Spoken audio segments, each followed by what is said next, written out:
If you think about it, the citizens receiving the emergency provisions must have been carefully calculating how much they needed to sustain them each time. Kurosawa thought that it would be quite the disappointment for them if they found they didn't have enough, especially after such long and careful planning.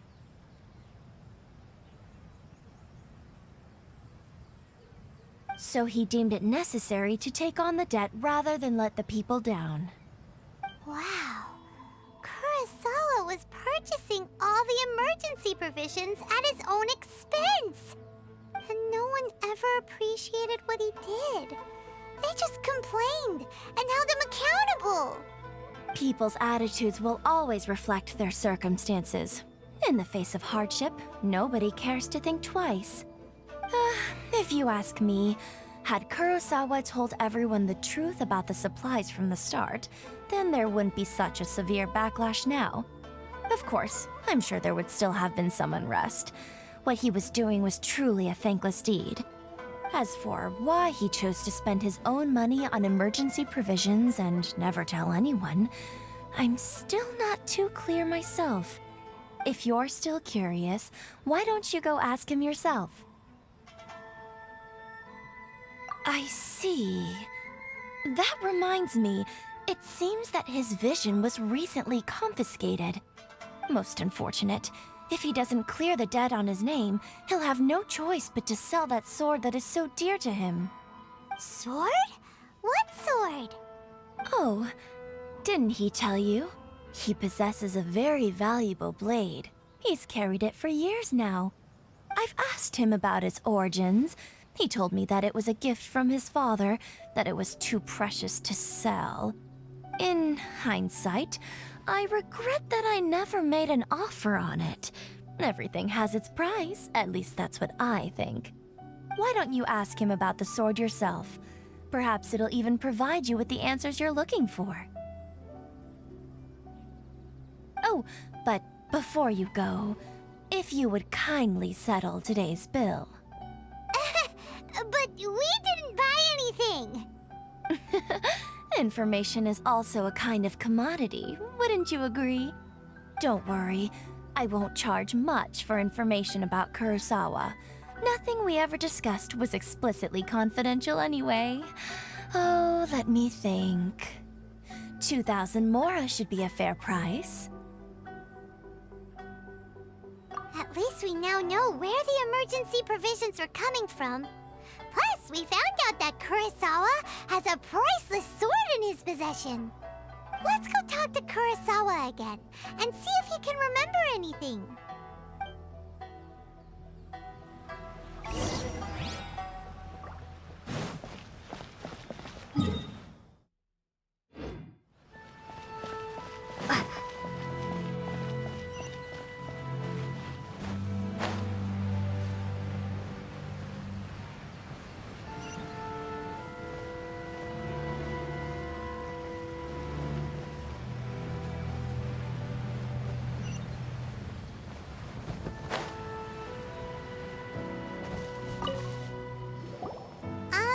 What are you doing here all by yourself? Where did those other two go? I presented them with a choice. Either they left or I drew my sword. They left. It turned out to be a real time saver, actually. Perhaps I should start using it more often.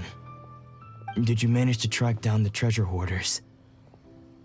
Everything I said was true, right?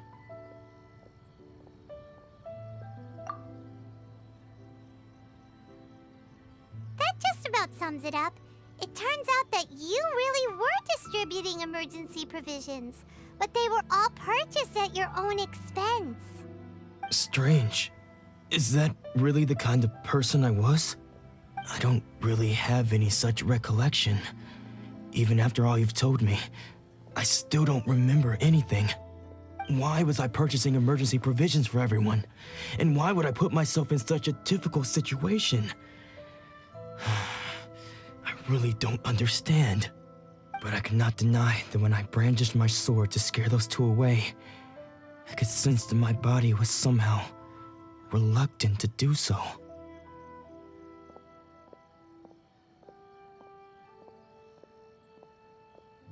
This sword was once wielded by my father.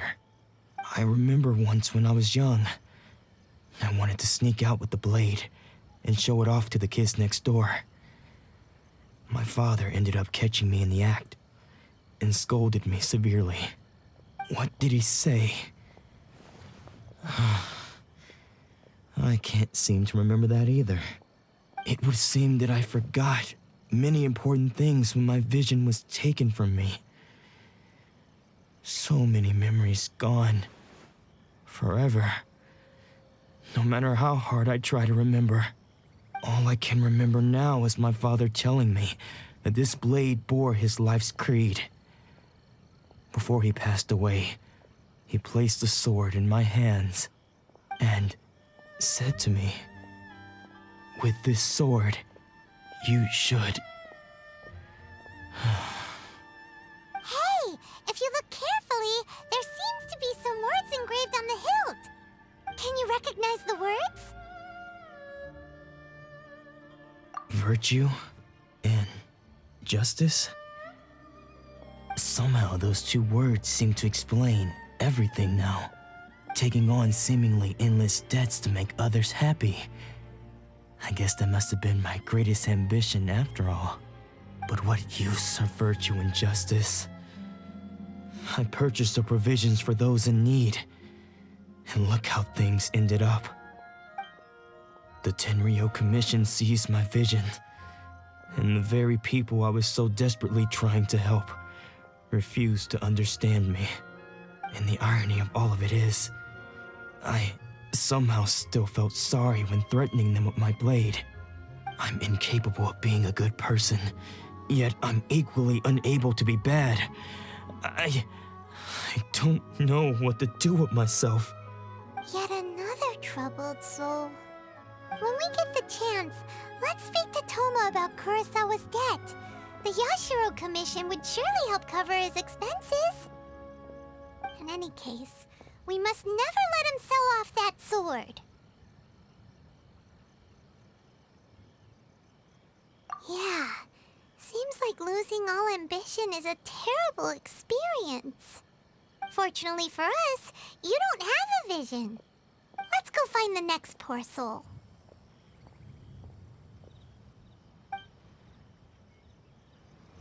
Is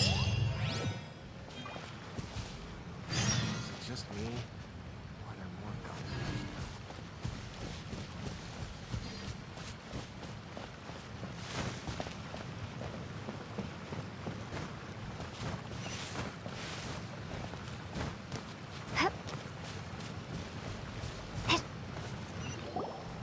The third person who had their vision taken is supposed to be a famous sword master around these parts.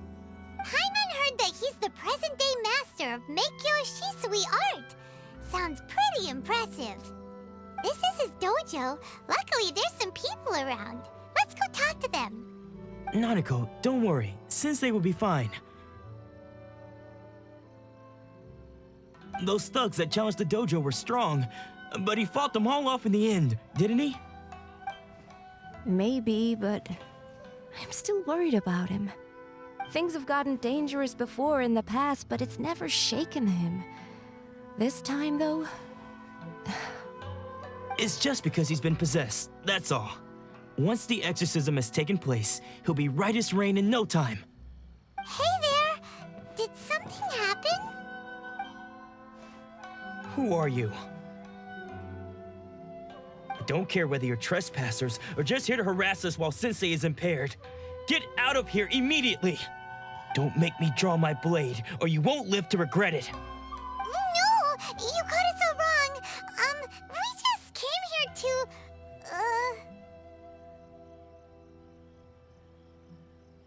Disciples? Yep! We've heard all about the mighty master of Meikyo Shisui art. It's the whole reason we came all this way, to seek him out and ask him to train us. But then we got here and overheard you talking about how he got possessed or something? From the way you're dressed, it doesn't look like you're from around here. Please, accept my apologies. We've had so many people trying to cause us trouble recently that we're on high alert. You haven't arrived at the best of times, I'm afraid. Sensei got possessed recently, and he's still recovering.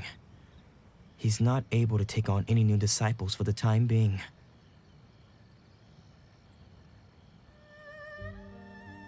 I see you are earnest in your pursuit. Okay, how about this? My fellow disciple Nanako and I will explain Sensei's situation to you in a little more detail. Then you can decide whether to stay or to leave. Sensei's name is Domon, a name I'm sure you've already heard. Though self-taught, he mastered the art of the sword to a high level. He then proceeded to defeat many other prominent sword masters, never losing a single fight. He once said that his goal was to become the best sword master in the world. And so, even while training us, he continued to hone his own art. His fervor truly inspired us, and we trained hard, determined to keep up with him. But then... Not long ago, Sensei had his vision taken away. He hasn't been the same since. He says the strangest things over and over, and he refuses to let us train. Junya and I have discussed it, and we both think that he's being possessed by an evil spirit. So we've asked the shrine maidens from the Grand Narukami Shrine to perform an exorcism. But if I'm honest, I still have my doubts over whether he'll completely recover. The Grand Narukami Shrine? What's that? You haven't heard of it? It's the largest shrine on Narukami Island. The head shrine maiden is reputed to have very close ties with the almighty Shogun herself. Not that we'd have any means of involving the head shrine maiden, of course. But even one of the ordinary shrine maidens from the Grand Narukami Shrine would have clear power and authority to perform an exorcism. So don't worry, Nanako. Sensei is going to be just fine. The exorcism will take place this evening. You're both more than welcome to come and watch if you're interested. So, losing your vision can cause possession? Guess we should come back this evening and see for ourselves.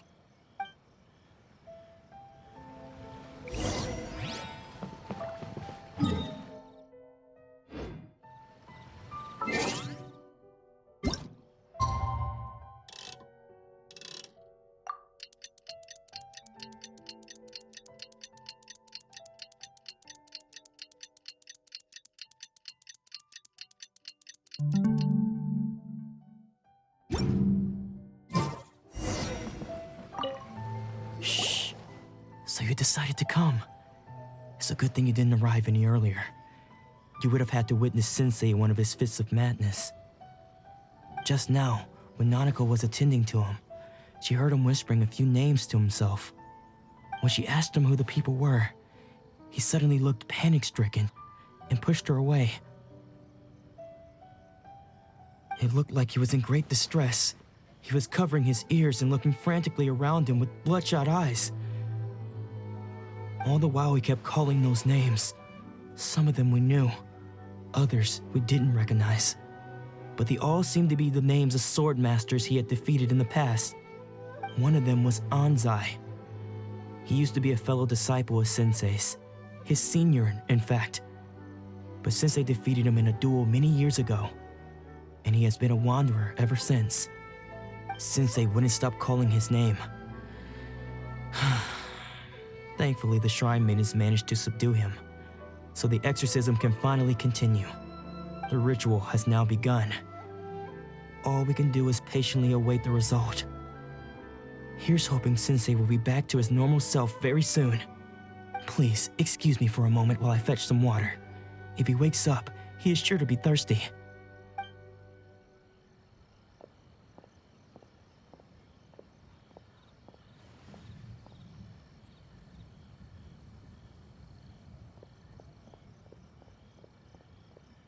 Huh? Who's that sneaking around? Uh-oh. Could they be here to mess up the exorcism? We won't let them get away with it. Come on, let's go after them.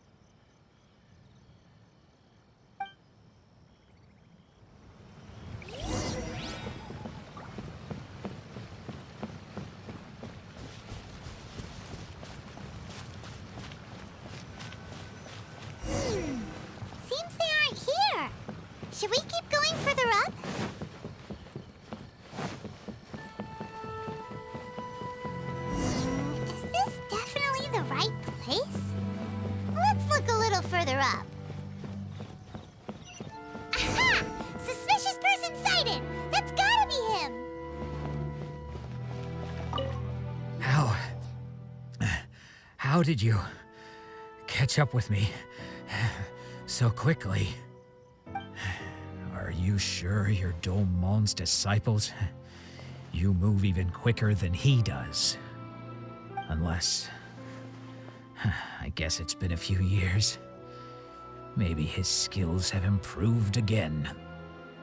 Excuse me? We're the ones asking the questions here. First off, who are you? And what are you doing sneaking around these parts? You seem like bad news, mister. Bad news? I'll have you know I trained side by side with Domon back in the day, long before you ever showed up. I don't care to talk about that time anymore. But if you must know, I am Domon's senior. His senior? Wait, that means you must be...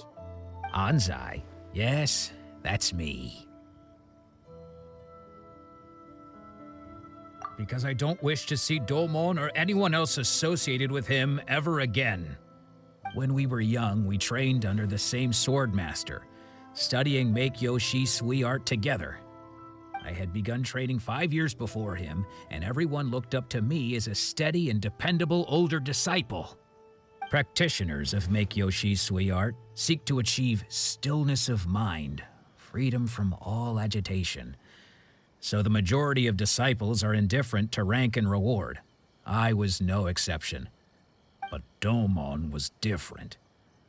The first thing he did when he joined was go straight to our sensei and ask him, with a beaming smile on his face, how to become the best in the world.